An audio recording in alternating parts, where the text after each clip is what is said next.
Ya, Assalamualaikum warahmatullahi wabarakatuh.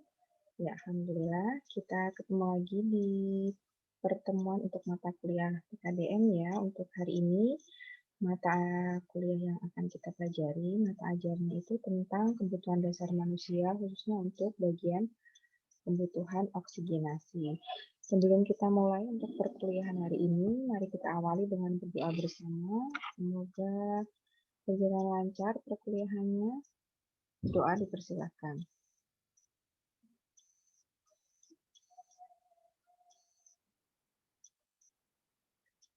Berdoa selesai. Oke, tentunya teman-teman sudah ini ya, mempelajari secara mandiri dulu atau mencari info, mencari tahu tentang berbagai macam kebutuhan dasar manusia ya. Nah, khususnya untuk pertemuan kali ini, karena kita akan bahas kebutuhan dasar manusianya itu adalah kebutuhan untuk oksigenasi, di mana teman-teman juga sudah pasti tahu ya, oksigen itu apa gitu ya. Nah, oksigenasi ini merupakan suatu proses untuk mendapatkan oksigen dan mengeluarkan CO2 ya, untuk mendapatkan O2 dan mengeluarkan CO2. Jadi, oksigen atau O2 ini itu yang harus diperlukan atau dibutuhkan oleh manusia untuk bisa membantu atau menjalankan sistem pernafasan pada manusia. Dan yang dikeluarkan itu adalah CO2 yaitu gas karbon dioksida. Nah, kebutuhan fisiologis untuk oksigenasi merupakan kebutuhan dasar manusia yang digunakan untuk kelangsungan metabolisme sel tubuh. Jadi, oksigen yang masuk ke dalam tubuh manusia itu dibutuhkan untuk membantu sirkulasi dari metabolisme kerja seluruh sel dalam tubuh. Nah, apabila lebih dari 4 menit saja orang tidak mendapatkan oksigen, maka akan bisa berakibat pada kerusakan otak yang tidak dapat diperbaiki dan biasanya bisa sampai pada kondisi terminal tahap akhir, yaitu pasien bisa meninggal karena otak akan kekurangan oksigen. Kalau otak kekurangan oksigen, tentunya sistem saraf pusat yang harusnya bisa bekerja tidak ada oksigen yang menyuplai, kemudian tidak bisa bergerak atau beraktivitas sistem sarafnya, nah otomatis untuk kinerja seluruh organ tubuh juga tidak akan bisa bekerja. Makanya bahaya banget nih kalau misalnya seseorang itu lebih dari 4 menit tidak mendapatkan oksigen. Nah, jangankan 4 menit ya, kalau misalnya teman-teman bisa mau mencoba nih ya, mau mencoba coba tahan nafas 10 detik aja nih ya, 10 detik aja sudah dirasa sangat ini ya, sangat hangat gitu ya. Apalagi kalau misalnya teman-teman sudah merasakan latihan olahraga berenang gitu kan, dalam air juga tahan nafas. Nah, apalagi ini lebih dari 4 menit. Nah, oksigen ini memegang peranan penting dalam semua proses tubuh secara fungsional, di mana tidak adanya oksigen, maka akan menyebabkan tubuh secara fungsional mengalami kemunduran atau bahkan kematian tadi yang saya sebutkan. Sehingga kebutuhan oksigen merupakan kebutuhan yang paling utama dan sangat vital. Nah, oksigen ini dibutuhkan oleh tubuh selain untuk bisa membantu atau mensuplai ya aktivitas metabolisme seluruh sel dalam tubuh. Nah, salah satunya oksigen ini juga membantu saluran pernafasan pada manusia. Yang paling utama itu adalah fungsi dari oksigen ini untuk bisa membantu berjalannya sistem pernafasan pada manusia. Nah, sistem pernafasan ini terdiri dari beberapa organ tubuh yang ikut andil ya dalam pernafasan. Nah, di mana sistem pernafasan ini terdiri dari saluran pernafasan atas dan saluran pernafasan bawah. Untuk saluran pernafasan bagian atas ini terdiri dari hidung, di mana proses oksigenasi ini diawali dengan masuknya udara atau oksigen melalui hidung. Kemudian yang kedua esofagus, yang ketiga laring, di mana laring ini saluran pernafasan setelah laringnya, dan epiglotis. Epiglotis ini satu tulang rawan yang bertugas menutup laring saat proses pernafasan ini menutup. Nah, jadi organ tubuh yang turut serta dalam proses pernafasan ini itu terbagi menjadi bagian atas dan bagian bawah. Jadi nanti jangan kebalik antara organ tubuh yang ikut ada dalam sistem pencernaan itu juga dari atas juga ya, ada yang bagian bawah. Nah, kemudian untuk saluran pernapasan bagian bawah itu terdiri atas trachea, jadi setelah laring, esofagus, laring, kemudian ada epiglottis. Epiglottis itu yang di pangkal tenggorok itu ya, di pangkal lidah. Nah, setelah itu masuk ke saluran pernapasan bagian bawah, ini masuk ke dalam trachea. Trachea ini merupakan kelanjutan dari laring sampai kira-kira ketinggian vertebra thoracalis yang kelima. Setelah itu bronkus. Bronkus ini kelanjutan dari trachea. Bronkus ini bercabang, bronkus kanan dan bronkus kiri. Sehingga paru-paru kita ini kalau teman-teman bisa lihat anatomi paru-paru, jadi paru-paru ini terdiri jadi paru-paru kanan dan paru-paru kiri. Nah, ini karena bronkusnya itu terbagi bercabang. Nah, kemudian bronkiolus ini saluran percabangan setelah bronkus. Setelah itu, dalam bronkiolus ini nanti ada alveoli.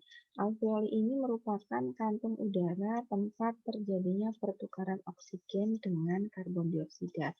Jadi kalau misalnya teman-teman mau tahu sebetulnya CO2 dan O2 ini bertukarnya ada di mana? Kan oksigen masuk, kemudian nanti ada CO2 yang keluar. Nah, bertukarnya di mana? Nah, ini ada di dalam bronkiolus, yaitu di alveoli. Nah, setelah itu organ tubuh lain yang sebagai induk utamanya adalah paru-paru. Merupakan organ utama dalam sistem pernafasan. Nah, ini saya tampilkan untuk jalannya udara pernafasan secara singkat.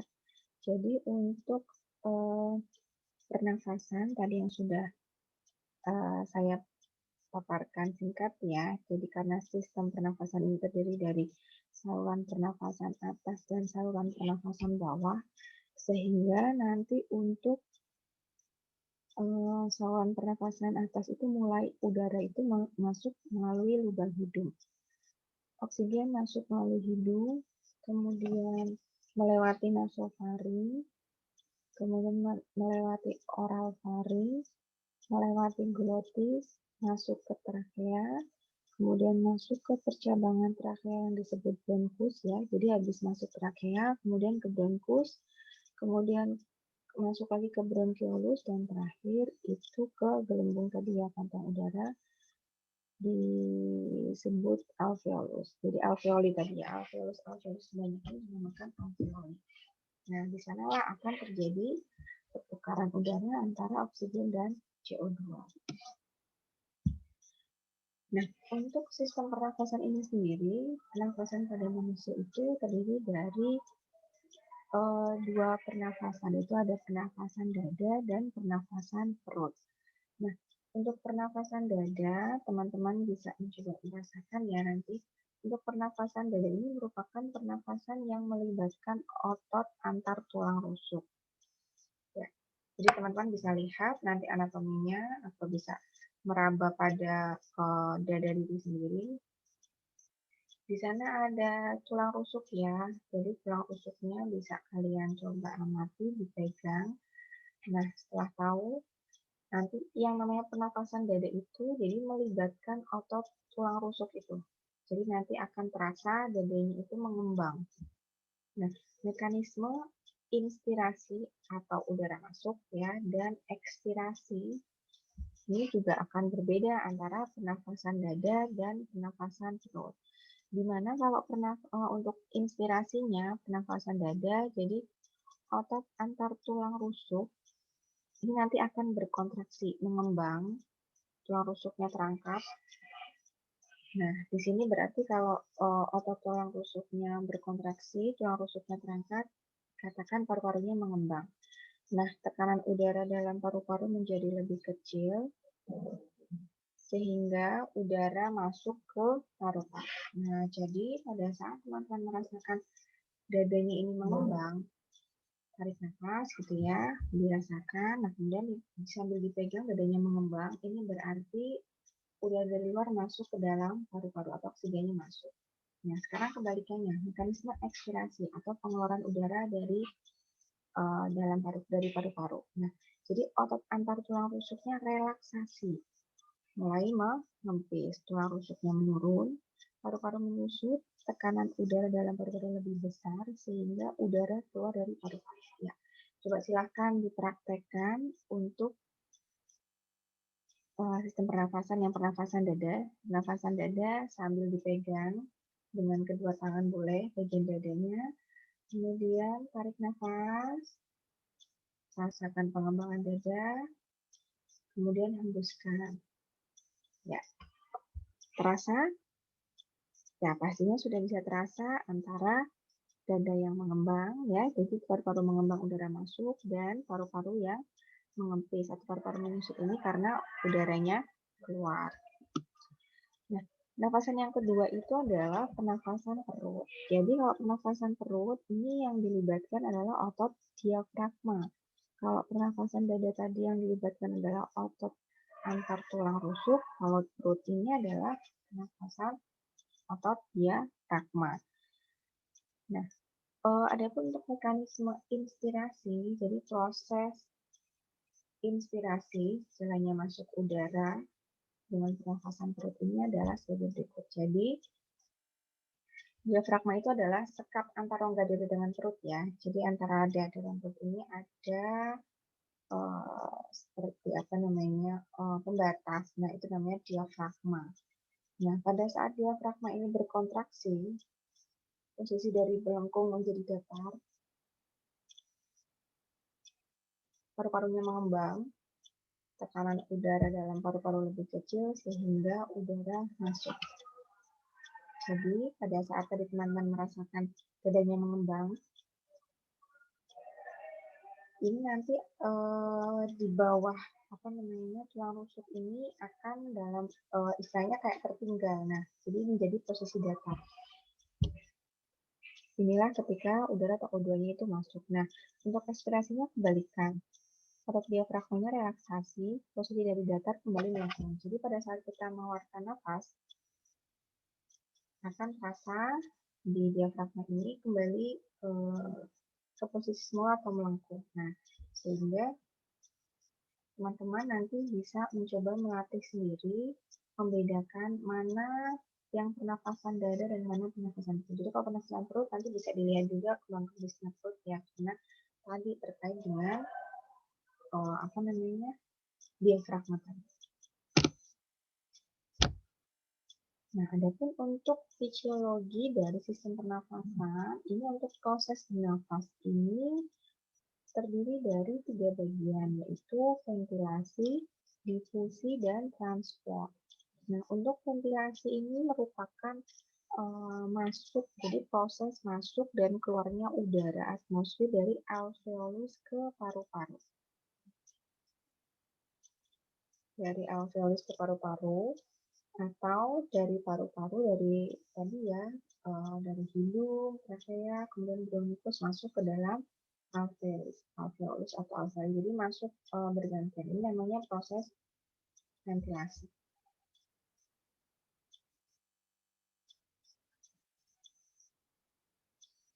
Kemudian yang kedua adalah difusi. Difusi ini pertukaran gas antara alveolus dan kapiler paru-paru. Pertukaran gasnya itu yang di dalam alveolus ini namanya proses difusi. Jadi antara alveolusnya dengan kapiler paru-paru.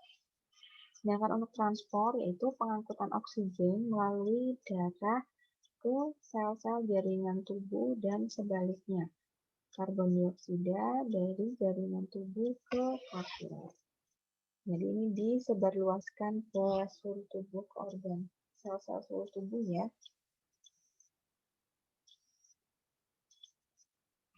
Jadi ada 3, bisa dibedakan, ventilasi, keluar masuknya udara dari paru-paru ke alveolus atau dari alveolus ke paru-paru. Tapi kalau difusi ini sudah lebih detail lagi proses pertukaran gasnya dalam alveolus dengan kapiler paru. Kalau transport dari paru-paru disebarluaskan ke seluruh sel jaringan tubuh melalui darah.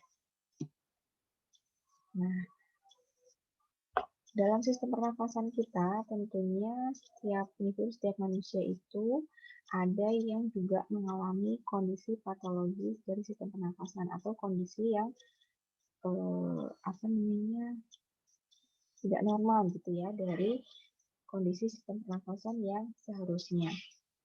Nah, untuk patologi atau kondisi abnormal dari sistem pernafasan ini biasanya dikatakan hipoksia, di mana hipoksia ini merupakan kondisi tidak tercukupinya pemenuhan kebutuhan oksigen dalam tubuh akibat defisiensi oksigen atau kekurangan oksigen, atau bisa juga terjadi karena adanya peningkatan penggunaan oksigen dalam sel.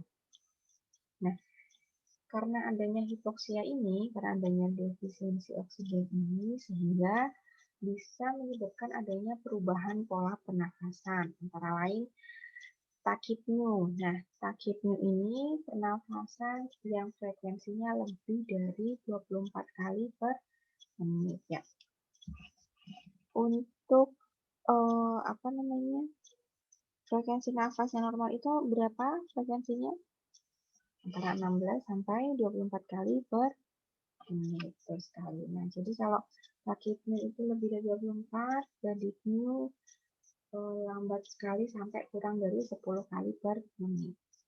Sedangkan untuk hiperventilasi, hiperventilasi ini merupakan cara tubuh dalam mengkompensasi peningkatan jumlah oksigen dalam paru agar pernafasannya lebih cepat dan dalam. Jadi hiperventilasi biasanya terjadi pada pasien-pasien diabetes yang mengalami asidosis metabolik gitu ya, dalam kondisi yang sudah terjadi apa namanya penurunan ini suplai oksigen, sehingga respon tubuhnya itu untuk bisa dapetin oksigen banyak itu nafasnya dengan nafas yang cepat tapi dalam gitu. Jadi nanti akan bisa terlihat di pengembangan paru-paru pada pasien, atau bahkan bisa juga menggunakan pernafasan perut. Nah, kalau pernafasan Kussmaul ini kebalikannya hiperventilasi. Jadi kalau hiperventilasi itu cepat dan dalam, kalau Kussmaul ini cepat dan dangkal. Ditemukan pada orang dalam kondisi asidosis metabolik. Yang paling umum pada asidosis metabolik ini yang Kussmaul ya. Biasanya pada pasien-pasien yang mengalami penyakit diabetes mellitus yang sudah kronis.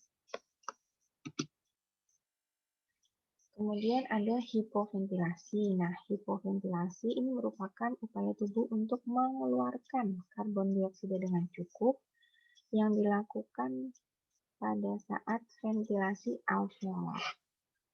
Ya, jadi kalau hipoventilasi ini upaya tubuh untuk mengeluarkan karbon dioksida dengan cukup. Jadi karena awalnya itu ada apa namanya CO2-nya berlebihan sehingga harus dikeluarkan secara cukup ya, sehingga kadar oksigennya nanti akan bisa seimbang sesuai dengan kebutuhan yang dibutuhkan oleh tubuh. Nah, kemudian dyspnea ini sesak dan berat saat pernafasan seperti orang apa namanya pada pasien-pasien yang mengalami kecelakaan gitu ya, kemudian ada bisa juga mengalami struktur di area dada atau trauma, jadi dadanya itu habis kebentur. Nah, ini juga bisa mengalami perasaan sesak dan berat. Jadi ada perasaan pasien itu merasa atau soal itu merasa ada yang menimbangi atau menimbun dadanya. Nah, kalau ortopnea ini kesulitan bernafas, jadi sesak sekali terasa kecuali dalam posisi duduk atau berdiri. Nah, pada posisi duduk atau berdiri ini pasien baru bisa melakukan pernafasan dengan baik. Meskipun itu biasanya juga kadang cepat dan dalam gitu ya. Nah, pola ini sering ditemukan pada pasien yang mengalami kondisi penyakit kongestif paru.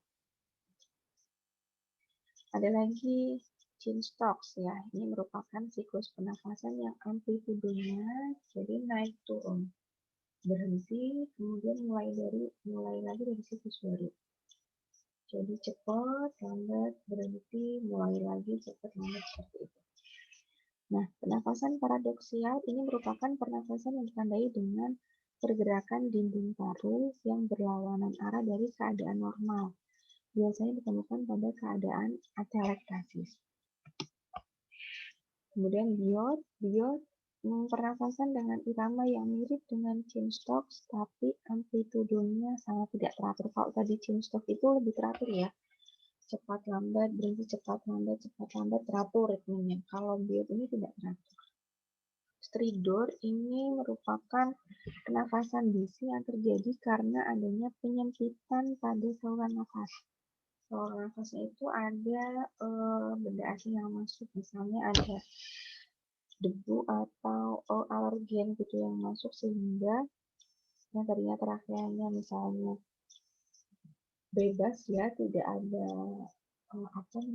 hambatan apapun seperti terowongan bisa langsung masuk. Namun ada gumpalan lemak atau debu seperti itu yang akhirnya bisa menghambat untuk masuknya oksigen ke dalam paru-paru sehingga bisa menyebabkan adanya stridor.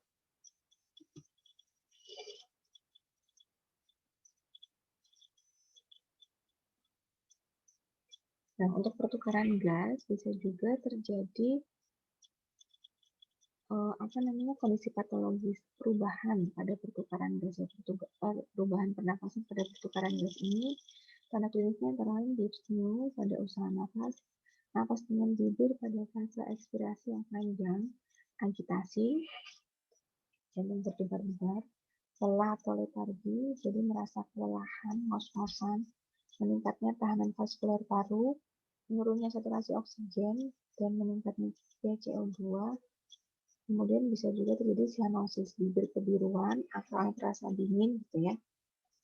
Mata ini ujung-ujung jari, ujung telapak kaki, nah ini biasanya terasa dingin kalau misalnya diraba. Nah, selain itu, pada kebutuhan oksigenasi ini, kebutuhan dasar manusia untuk oksigenasi, tidak hanya membantu di sistem pernafasan saja ya, tapi yang paling utama itu di membantu sistem pernafasan dan untuk sistem metabolisme seluruh sel. Nah, selanjutnya adalah membantu di sistem kardiovaskular, di mana sistem kardiovaskular ini juga berperan dalam proses oksigenasi ke jaringan tubuh, yaitu berperan dalam proses transportasi oksigen. Nah, tadi kan sudah dibahas ya di awal bahwa oksigen ini dibutuhkan oleh seluruh sel yang ada di dalam jaringan tubuh. Nah, bagaimana caranya sel mendapatkan oksigen? Nah, itu dengan proses difusi. Oksigen ditransformasikan ke seluruh tubuh melalui aliran darah. Aliran darah yang adekuat hanya dapat terjadi apabila fungsi jantungnya normal. Nah, dengan demikian, kemampuan oksigenasi pada jaringan sangat ditentukan oleh keadekuatan atau kenormalan dari fungsi jantung. Nah, fungsi jantung yang adekuat ini dapat dilihat dari kemampuan jantung dalam memompa darah dan perubahan tekanan darah.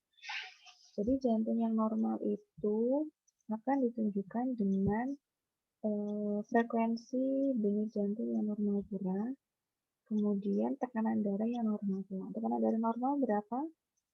Tekanan darah normal kisaran dari 120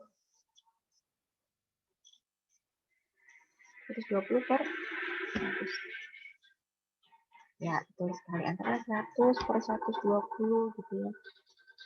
Atau dari mulai 90 per 120 atau 90 per 100 gitu ya, itu sudah bisa dikatakan dengan kategori normal. Pada saat seseorang tersebut bisa melakukan aktivitas seperti biasa. Nah, kondisi jantung ini bisa dikatakan normal apabila seseorang itu juga tidak mengalami kondisi nyeri gitu ya, nyeri atau sesak di area dada. Nah, jantung ini sangat berperan dalam kebutuhan oksigenasi. Ini di mana fungsi jantung itu adalah sebagai pemompa. Jantung merupakan organ yang sebagai alat kita untuk bisa memompa darah melalui sirkulasi sistemik maupun sirkulasi pulmoner, yaitu melalui paru tadi ya. Kerja jantung diperlihatkan melalui celah jantung. Jadi selama dia stop atau relaksasi, selama pompa jantungnya ini rileks, jadi darah keluar di pompa, tekanan ventrikel lebih rendah dari atrium ke ventrikel melalui katup. Nah, pada akhir diastole ventrikel, atrium berkontraksi untuk mendorong darah masuk ke ventrikel yang lain. Kondisi preload ini merupakan keadaan di mana serat otot ventrikel kiri jantung memanjang atau meregang sampai akhir diastole. Nah, sesuai dengan hukum Frank Starling bahwa semakin besar regangan otot jantung, semakin besar pula kekuatan kontraksinya dan semakin besar pula curah jantungnya. Maka pada keadaan preload terjadilah pengisian ventrikel sehingga semakin panjang otot ventrikel meregang, semakin besar pula volume darah yang masuk dalam ventrikelnya. Nah, selanjutnya selain preload, di sini ada afterload. Nah, afterload ini merupakan tekanan yang dilibatkan oleh pompa ventrikel kiri. Jadi yang bermain di sini, bermain untuk memompa itu adalah ventrikel kiri untuk membuka katup aorta selama sistole dan pada saat pompa darah. Jadi afterload ini secara langsung dipengaruhi oleh tekanan darah arteri yang tinggi sehingga jantung harus bekerja lebih keras untuk bisa memompa darah ke seluruh tubuh lewat aorta. Nah, adapun untuk proses keperawatan pada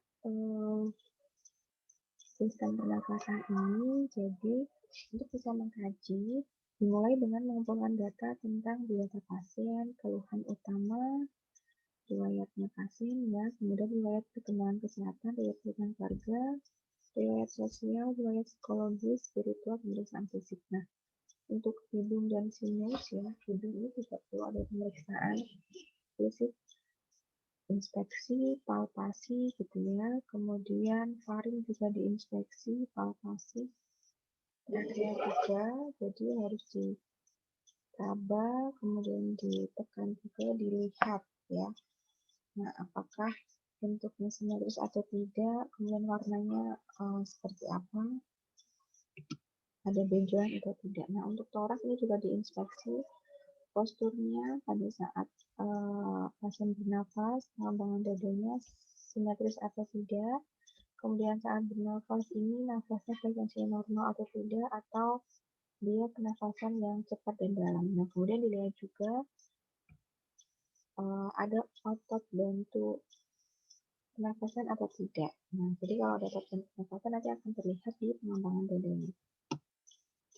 Kemudian diagnosa perawatan yang biasanya muncul atau biasanya ditemukan pada kasus-kasus gangguan gangguan kebutuhan dasar manusia untuk oksigenasi ini adalah bersihan jalan nafas tidak efektif, yaitu menumpuknya sekresi atau adanya obstruksi pada saluran nafas. Jadi sekret, lendir, atau karena adanya penyempitan pada saluran nafas. Tanda-tandanya ada bunyi nafas abnormal, batuk produktif atau non-produktif, cyanosis, dyspnea, perubahan kecepatan dan kedalaman pernafasan, jadi frekuensi nafasnya akan berubah. Yang kedua itu antara lain pola nafas tidak efektif. Nah, pola nafas tidak efektif ini merupakan respon pasien terhadap respirasi dengan jumlah suplai O2-nya ke jaringan yang tidak adekuat. Tanda-tandanya, jadi pola nafas tidak efektif ini karena adanya suplai oksigen ke jaringan yang tidak cukup. Tandanya adalah dyspnea, peningkatan frekuensi nafas jadi cepat, nafas dangkal atau lambat, adanya retraksi dada, retraksi dada, jadi pengenaan otot jantung nafas, pembesaran jari, labing pinggir ya, biasanya jari-jari itu membesar atau berbeda bentuknya, pernafasan melalui mulut, kemudian penambahan diameter anterior posterior, cyanosis, komit, ekspansi parunya tidak simetris, pengembangan parunya tidak simetris. Kemudian yang terakhir adalah gangguan pertukaran gas, di mana terjadi perubahan asam basa dalam darah ini terjadi asidosis respiratori dan alkalosis respiratori. Ini biasanya dicek dari hasil laboratorium, dari hasil analisis gas darah. Nah, kemudian untuk penurunan kardiak output, ini tanda-tandanya adanya kardiak arrhythmia, tekanan darahnya bervariasi, kadang hipertensi, kadang hipotensi, takikardia atau bradikardi, cyanosis, kelemahan, distensi ventricularis, output urinnya berkurang, edem, masalah pernafasan yang lain, bisa ortopneu, dyspneu, nafas pendek, breathless, dan juga batuk. Rencana tindakan perawatan juga dilakukan pada pasien dengan gangguan kebutuhan oksigenasi antara lain dengan mempertahankan terbukanya jalan nafas. Ya, jadi bisa dengan pemasangan jalan nafas buatan, latihan nafas dalam dan batuk efektif biasanya dilakukan pada pasien yang stres. Nah, untuk posisi yang baik itu biasanya dengan posisi semi color sampai high color, di mana posisinya akan memungkinkan pengembangan paru maksimal karena isi abdomen tidak akan diabsorpsi. Nah, kemudian penyesapan lendir. Penyesapan lendir ini merupakan suatu metode untuk melepaskan sekresi yang berlebihan pada jalan nafas. Suction dapat dilakukan pada oral maupun nasofaringal, tracheal, endotracheal, ataupun tracheostomy tube untuk bisa menghilangkan sekret. Nah, pemberian obat bronchodilator juga bisa untuk melebarkan jalan nafas, melawan endem mukosa bronkus dan spasma atas sehingga untuk mengurangi adanya obstruksi. Dan itu adalah mobilisasi sekresi paru dengan hidrasi cairan diberikan secara oral dengan cara menghadirkan pasien mengkonsumsi cairan, kemudian humidifikasi dengan penyesapan uap panas ataupun dengan postural drainase, di mana postural drainase ini merupakan posisi khusus supaya membantu pelepasan sekresi. Ya, mempertahankan dan meningkatkan pengembangan paru ini adalah latihan nafas, pemasangan ataupun bisa dengan pemasangan ventilasi mekanik. Nah, selain itu mengurangi atau mengoreksi hipoksia dengan pemberian O2 melalui nasal kanul atau bronchopharyngeal catheter atau sampel masker atau juga bisa dengan EPP. Ini beragam disesuaikan dengan kondisi pasien dan kebutuhan pasien. Selain itu juga meningkatkan transportasi gas dan kardiak output dengan bisa juga dengan resorpsi dengan paru pada pasien-pasien yang mengalami gejala daruratan atau mengalami henti jantung. Ya. Nah, jadi secara umum intervensi keperawatan ini mencakup untuk promosi kesehatan dan maintenance-nya. Jadi untuk promosinya ini untuk menghindari rokok, kemudian masker saat bekerja, kemudian ada inhaler, dari inhaler atau tetes hidung yang dapat menekan nervus pertama ya. Kemudian menggunakan pakaian nyaman supaya bisa membantu sirkulasi udaranya itu bisa berjalan dengan lancar. Nah, kemudian untuk maintenance-nya ini untuk bisa mempertahankan jalan nafas supaya bisa oksigen bisa masuk dengan baik dengan cara mengeluarkan sekret. Nah, kemudian teknik batuk, postural drainase atau suction, kemudian menghilangkan rasa takut dengan penjelasan, posisi polar atau semi-polar, istirahat cukup, memberikan fasilitas ruangan yang nyaman, mengurangi usaha nafas dengan ventilasi yang memadai. Kemudian mempertahankan eliminasi dengan memberikan makanan berserat, kemudian terapi ventilasi, drainase gabah. Nah, untuk implementasinya, tindakannya bisa dengan latihan nafas ataupun dengan batuk efektif. Nah, untuk beberapa implementasi ini nanti akan dibahas lebih lanjut di mata kuliah yang berkaitan dengan sistem pernafasan. Kemudian untuk pemberian oksigen bisa melalui 3 cara, melalui kanul, nasal, ataupun dengan masker. Nah, selain itu dengan fisioterapi dada dan juga pengesapan lendir.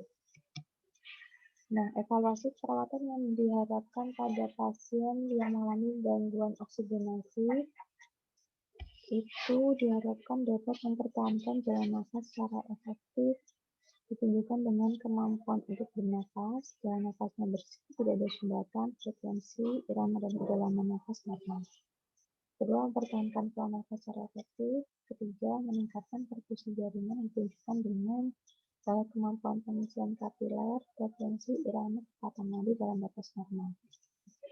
Ya, demikian tadi untuk mata kuliah untuk hari ini ya, mata ajar hari ini tentang KDM kebutuhan oksigenasi. Untuk kira-kira teman-teman masih ada yang ditanyakan, bisa ditanyakan di forum. Jika ada yang masih kurang, teman-teman bisa sambil belajar secara mandiri ya, mencari sumber referensi lain. Ya, saya akhiri pertemuan hari ini. Wassalamualaikum warahmatullahi wabarakatuh.